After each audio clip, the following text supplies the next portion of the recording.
recess pa din for 2024. Hi friends! This is your friend, Renz. Happy New Year everyone! I hope you had a wonderful celebration with your loved ones. And for today's video, I'll be sharing my 2024 goal setting. Kaya naman friends, let's begin. Disclaimer lang mga friends, I choose not to share my specific goals in this video because I want to share it at the end of the year so I can evaluate it kung nagawa ko ba siya or hindi. But for this video, I'll be sharing some tips kung paano ba ako nag-set ng goals this year.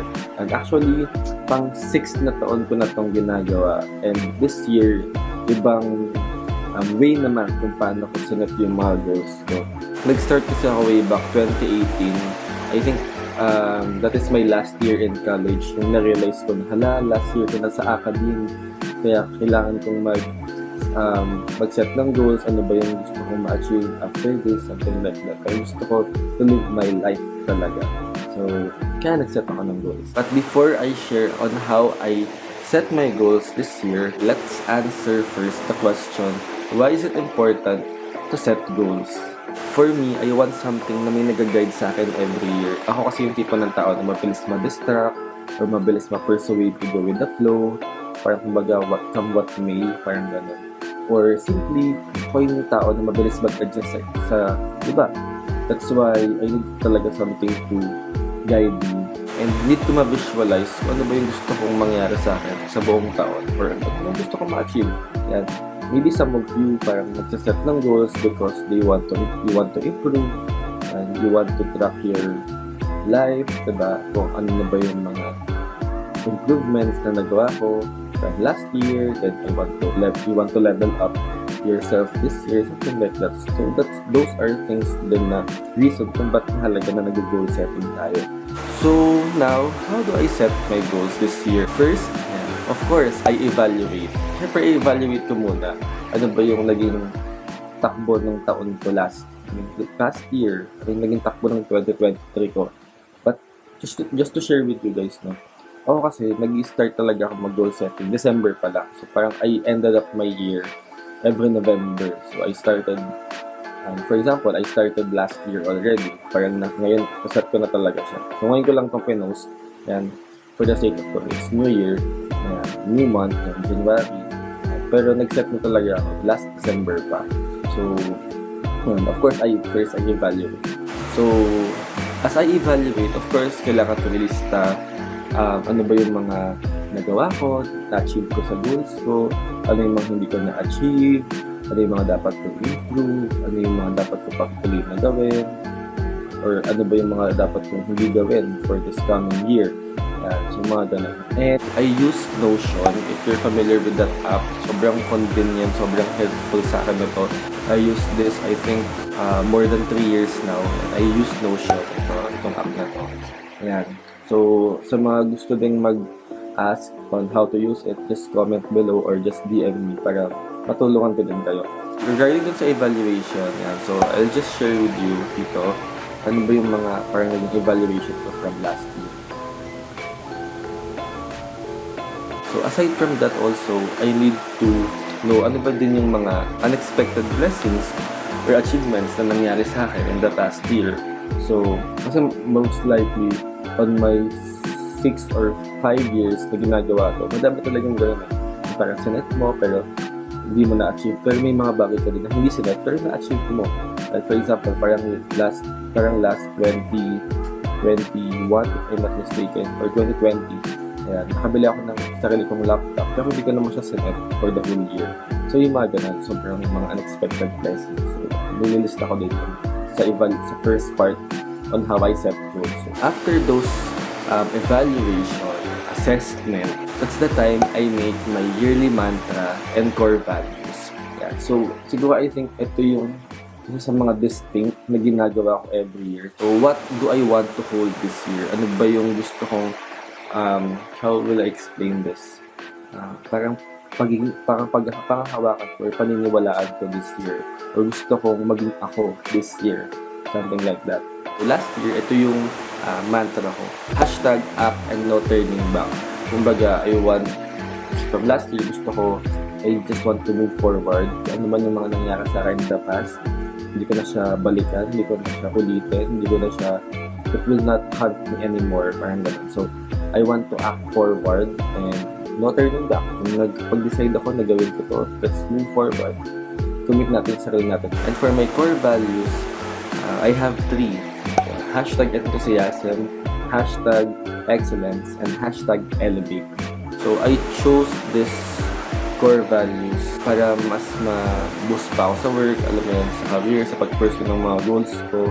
And of course, dapat like yung i-remind yung sarili ko na mas maging enthusiastic ako sa mga bawat gagawin ko. Dapat yung mga gagawin ko, gusto ko talaga, and I find purpose on it. Hashtag excellence, of course, in everything that I do, dapat mag-excel tayo, and gagalingan natin. And then, hashtag elevate, of course, there are some goals or certain actions na kaya ko nang gawin. So, gusto ko din siyang i-elevate. Gusto ko siyang i-improve. Like, for example, sa work, before na-promote ako. So, of course, this coming year, gusto ko ulit ma-promote. Something like that. But, of course, these are just guidance for me. And all throughout the year, as I evaluate, di naman din talaga ganun kadali na lagi mo siyang ma-apply. And it's okay. Especially last year, sobrang I can share to you. Kung napanood yung mga previous video, lalo na yung first video ko, sobrang hirap pa sa akin ng 2023. And there's a lot of things or unexpected things that had happened sa akin.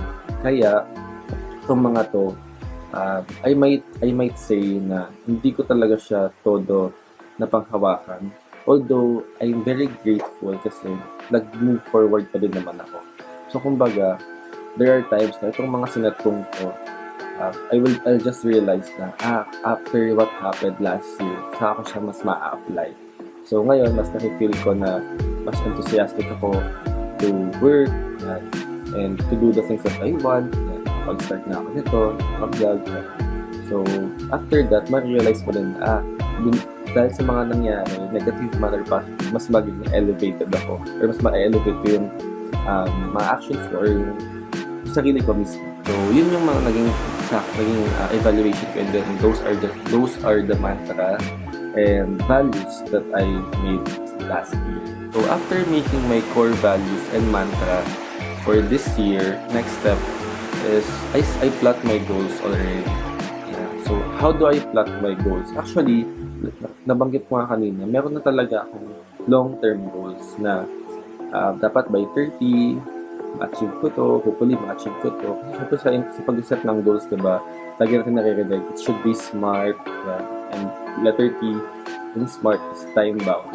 So, dapat meron talagang deadline or duration to put a little bit pressure on you. Of course, may mga tao talaga hindi makakahandle ng pressure, but I think it's still necessary for us na para may alam natin kung hanggang saan ba yung goal na gusto natin ma-achieve. Diba? Hindi naman pwedeng ito na lang yung forever goal mo, diba? Kung hindi na pala talaga nag-work sa'yo. So, yung mga goal ko for this year, actually hindi naman siya totally nagbago. Tinalayin ko lang din talaga siya doon sa sinet kong goals na gusto ko ma-achieve before 30. Aside from that, I also watch videos. Ito yung mga links or YouTube videos na pinanood ko na nakapag-inspire sa akin and naging guidance ko din or reference para mag-set ng goal this year. So, usually, in the last 5 years, pag nag-set ako ng goals, dinidivide ko siya into 3. Career, finances, and personal. But for this year, I segregated it into 6. Of course, career, finances, personal, family, spiritual, and relationship. Yan. So, bakit ba itong 6 na to? For me lang naman, ito yung mga priority ko talaga in life. And in making goals, based dun sa reference na napanood ko, and kumuha ko ng some ideas kung paano ko i-set talaga ng mas ma-visualize kung ano ba yung gusto kong goal na i-plot this year. Nahati siya sa 6. So, first of course, ano ba yung goal mo? Siyempre, kailangan mo sagutin. Ano ba yung, bakit? Ba't yun yung goal mo? Ano ba yung magiging motivation mo para talaga ma-pursue mo na ma-achieve yung goal mo? Next column is hindrance or hindrances. Ano ba yung sa tingin mo na pwedeng mag-block or mag-hinder sa'yo para ma-achieve mo yung goal? Siyempre, kailangan mo din yung i-foresee. And fourth column what should I do to overcome that hindrances? Of course, importante din yun.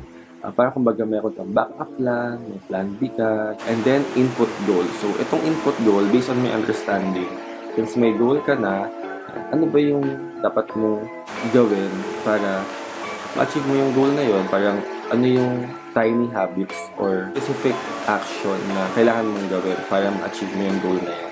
And lastly, yung timeline or yung deadline mo, hanggang kailan mo ba siya gustong ma-achieve this year, certain months, a certain duration.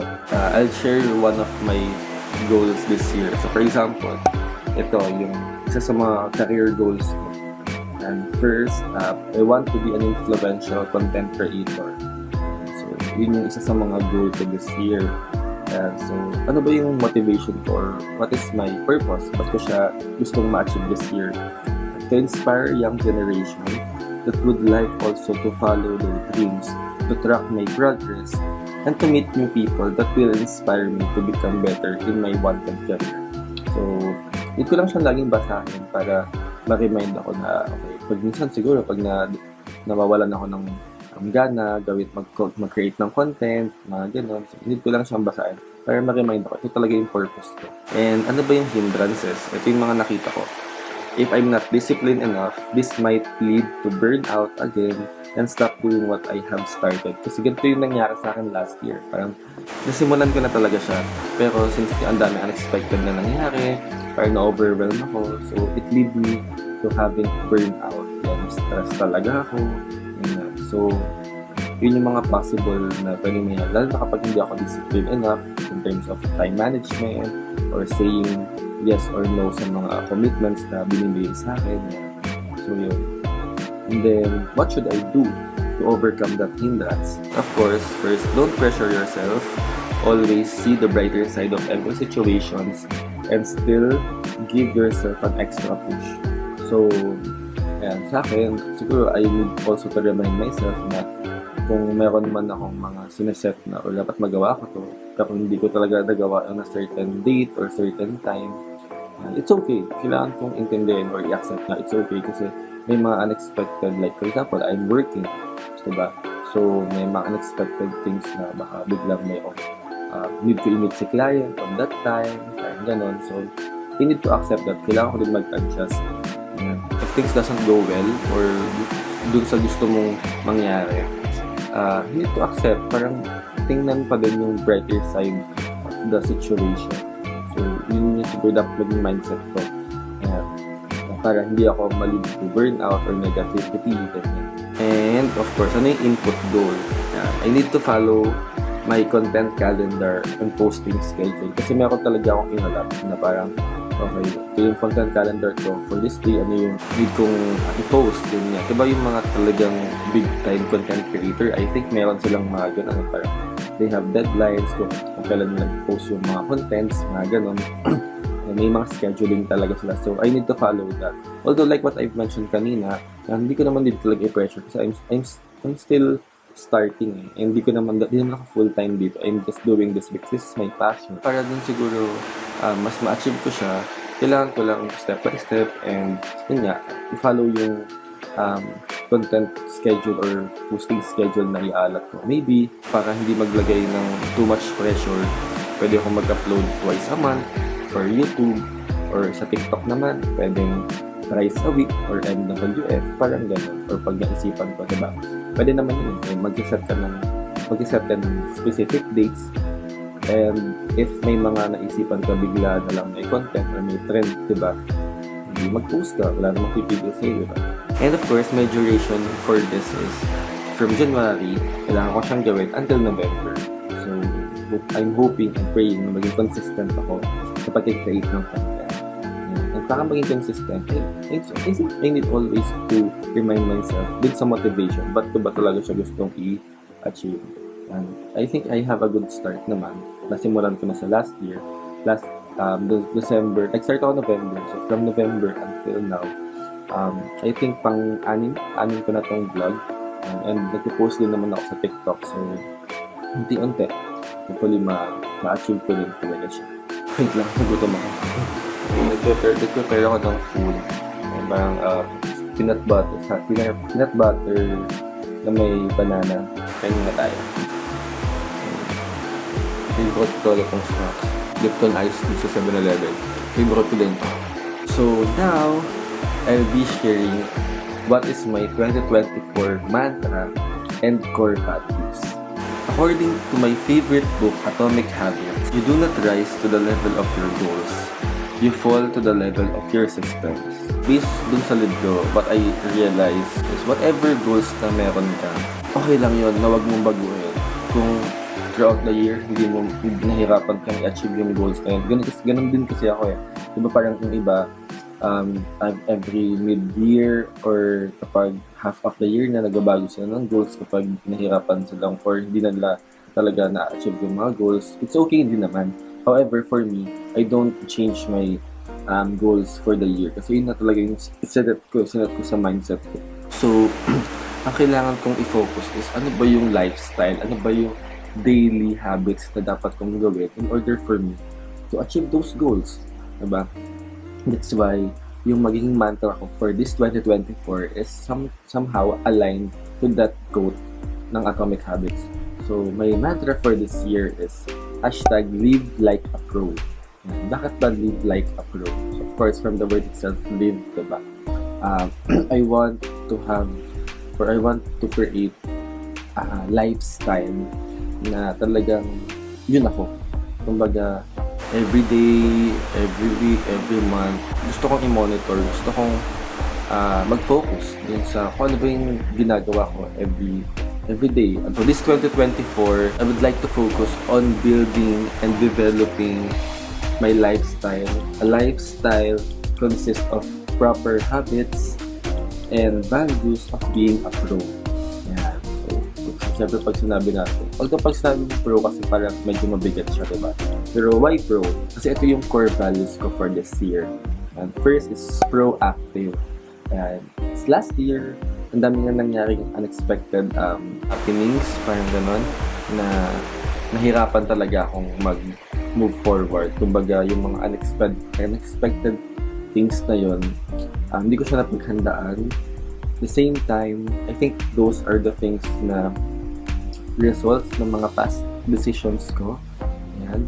So, ngayon, I need to be careful more sa mga magiging decisions ko in order for me to move forward. Kumbaga, if something happens na hindi align sa gusto kong mangyari, kaya ko siyang bigyan ng solusyon.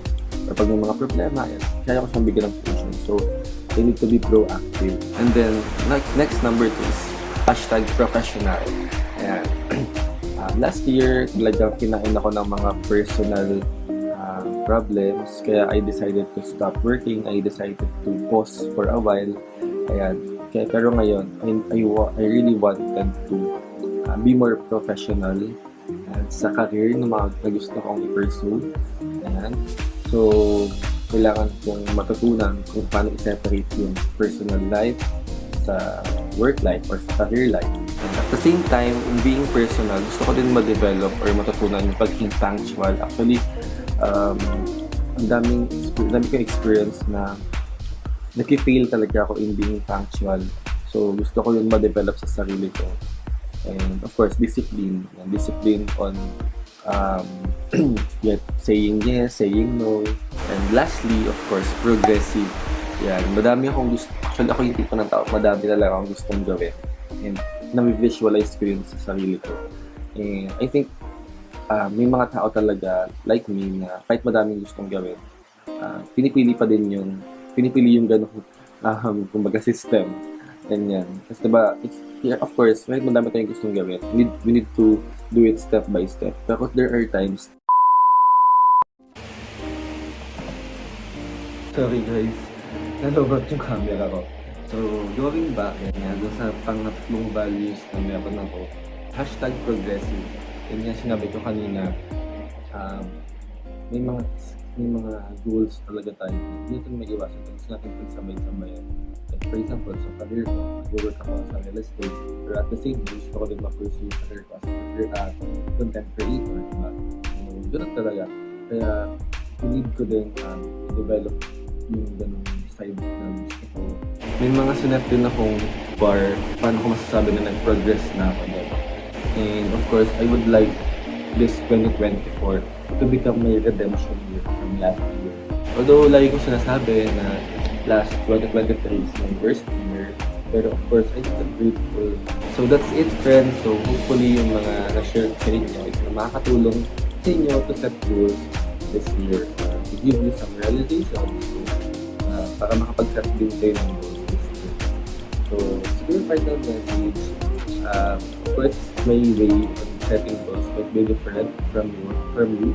Iba-iba naman tayo ng experience, so it's okay. So if you have different ways to set goals, comment it on the comment section. And share it to others, share it to me. Pwede natin magamit yan next year, diba? At the same time, gusto ko lang din mag-thank you sa 2023. Gusto ko mag-thank you sa 2023. I think, of course, kung ano man mga nangyari last year, yun yung magiging ako this year. And I set these goals para mas ma-realize ko ano ba yung mga gusto kong gawin and ma-realize ko ano ba yung weaknesses ko, something like that. So, thank you 2020. And of course, for 2024, I really pray and hope na whatever situation may come, sana mas piliin ko mag-move forward and mas maging mature to have or to make solutions sa mga kung ano mang mangyayari. And of course, I pray and masaya mas mag-progress tayo. So hopefully this year, makita natin yung better version ng sarili natin. So yun lang, Happy New Year, friends. Start na ng 2024, kaya natin let's do this. #like. Thank you sa panonood and see you on the next video.